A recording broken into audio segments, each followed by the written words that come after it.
नमस्कार मित्रांनो, मी किरण कदम आणि तुमचं स्वागत आहे पॉइंटेड चर्चामध्ये. तर आज आपण 4 सेगमेंटमध्ये टोटल बिझनेस न्यूज कव्हर करणार आहोत.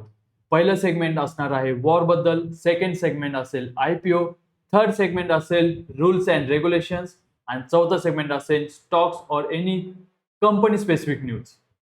तर चालता मग सुरू करूया वॉर रिलेटेड न्यूज बद्दल. पहिली न्यूज आहे ब्रेंट क्रूड ऑइल बद्दल. अमेरिका इराण युद्ध दुसऱ्या महिन्यात शिरल्याने कच्च्या तेलाने $117 प्रति बॅरलचा टप्पा गाठलेला आहे. आज ऑइल मेकिंग कंपन्या लाईक बीपीसीएल, एचपीसीएल ह्या थोड्या दबावातच राहतील. नेक्स्ट न्यूज आहे आपल्या रुपयाबद्दल. तर रुपया 95.22 या आतापर्यंतच्या सर्वात नीचांकी पातळीवर गेलेला आहे. यामुळे आयातीवर अवलंबून असणाऱ्या कंपन्यांसाठी हा रेड सिग्नल आलेला आहे. नेक्स्ट न्यूज आहे ट्रम्प बद्दल. तर डोनाल्ड ट्रम्प यांनी युद्धाच्या समाप्तीबाबत कोणतीही स्पष्ट हेडलाईन दिलेली नाहीये. जागतिक बाजारात यामुळे पॅनिक सेलिंग वाढू शकते. चौथी न्यूज आहे एफआयआय बद्दल. तर परदेशी गुंतवणूकदारांनी गेल्या आठवड्यात मोठी विक्री केलेली आहे आणि ही विक्री आजही सुरू राहिली तर बाजारात मोठी घसरण दिसू शकते. नेक्स्ट न्यूज आहे सेफ हेवन म्हणजे गोल्ड बद्दल. युद्धामुळे गुंतवणूकदार सोन्याकडे नक्कीच वळत आहेत. सोन्याचे भाव 1.51 लाखांच्या जवळ पोहोचल्याने टायटन, मुथूट फायनान्स यांसारख्या शेअर्सवर तुम्ही नक्की नजर ठेवा. नेक्स्ट सेगमेंट आहे आपला आयपीओ रिलेटेड न्यूज आणि पहिली बिग कंपनी आहे रिलायन्स जिओ. 13.5 लाख कोटींच्या व्हॅल्युएशनवर जिओचा आयपीओ लवकरच येत आहे.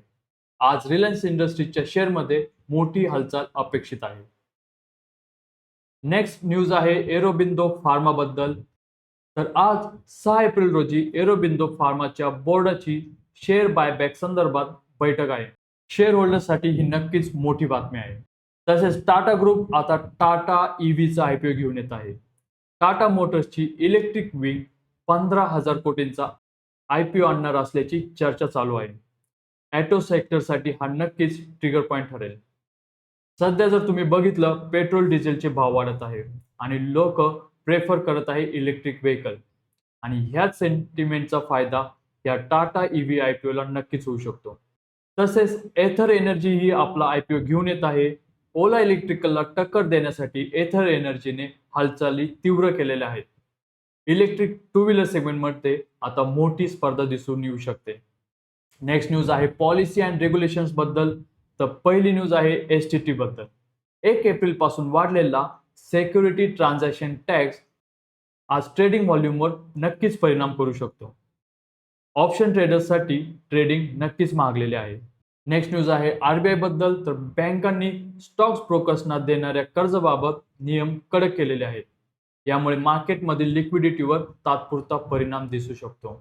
नेक्स्ट न्यूज आहे एपीआय ट्रेडिंग बद्दल. तर अल्गो ट्रेडर्ससाठी 2 फॅक्टर ऑथेंटिकेशन आणि स्टॅटिक आयपी आता मॅन्डेटरी केलेली आहे. त्यामुळे अल्गो ट्रेडिंग करताना थोडा अडथळा नक्कीच येऊ शकतो. तर नेक्स्ट न्यूज आहे शेअर बायबॅक टॅक्स बद्दल. आता बायबॅकवरही कॅपिटल गेन टॅक्स लागू होणार आहे. कंपन्यांच्या बायबॅक धोरणावर याचा मोठा परिणाम दिसू शकतो. सुरू करूया आपला नेक्स्ट सेगमेंट म्हणजे स्टॉक स्पेसिफिक न्यूज. पहिली न्यूज आहे भारत इलेक्ट्रॉनिक्स बद्दल. डिफेन्स एक्सपोर्ट 62% वाढल्याने बीईएल साठी 450 चे टार्गेट तज्ज्ञांनी दिलेले आहे आणि याचा इम्पॅक्ट आज शेअरमध्ये नक्कीच दिसू शकतो. नेक्स्ट न्यूज आहे टीसीएस आणि आयटी सेक्टर बद्दल. तर रुपया कमकुवत झाल्याने आयटी कंपन्यांना याचा फायदा होत आहे. आज आयटी स्टॉक्स बाजाराला सावरण्याचे काम नक्कीच करू शकतात. नेक्स्ट न्यूज आहे इंडिगो आणि एव्हिएशन बद्दल. तर तेलाचे भाव वाढल्याने इंटरग्लोब एव्हिएशनच्या नफ्यावर परिणाम होण्याची भीती आहे आणि याचा इम्पॅक्ट शेअर्सवर नक्की होईल. नेक्स्ट न्यूज आहे अदानी ग्रीन एनर्जी बद्दल. तर रिन्युएबल एनर्जीमध्ये अदानी ग्रुपची मोठी गुंतवणूक आणि वॉर इम्पॅक्टमुळे रिन्युएबल स्टॉक्समध्ये गुंतवणूकदार खूपच इंटरेस्ट घेत आहेत. त्यामुळे रिन्युएबल एनर्जी रिलेटेड स्टॉक्स हे लॉंग टर्म होल्ड करावे. नेक्स्ट न्यूज आहे निफ्टी सपोर्ट बद्दल. तर टेक्निकली निफ्टीसाठी 22,500 ही महत्वाची सपोर्ट लेवल आहे. जर ही तुटली तर बाजार 22,150 पर्यंत खाली येऊ शकतो. आणि नेक्स्ट फायनल न्यूज आहे बँक निफ्टी बद्दल. तर बँक निफ्टीने 50,000च्या जवळ डोजी कॅन्डल बनवलेले आहे. याचा अर्थ आज मोठी हालचाल होऊ शकते. तर मित्रांनो, आज मार्केटमध्ये उतरताना ह्या सगळ्या न्यूजचा नक्कीच विचार करा. भेटूया पुढच्या व्हिडिओमध्ये. तोपर्यंत जय हिंद, जय महाराष्ट्र.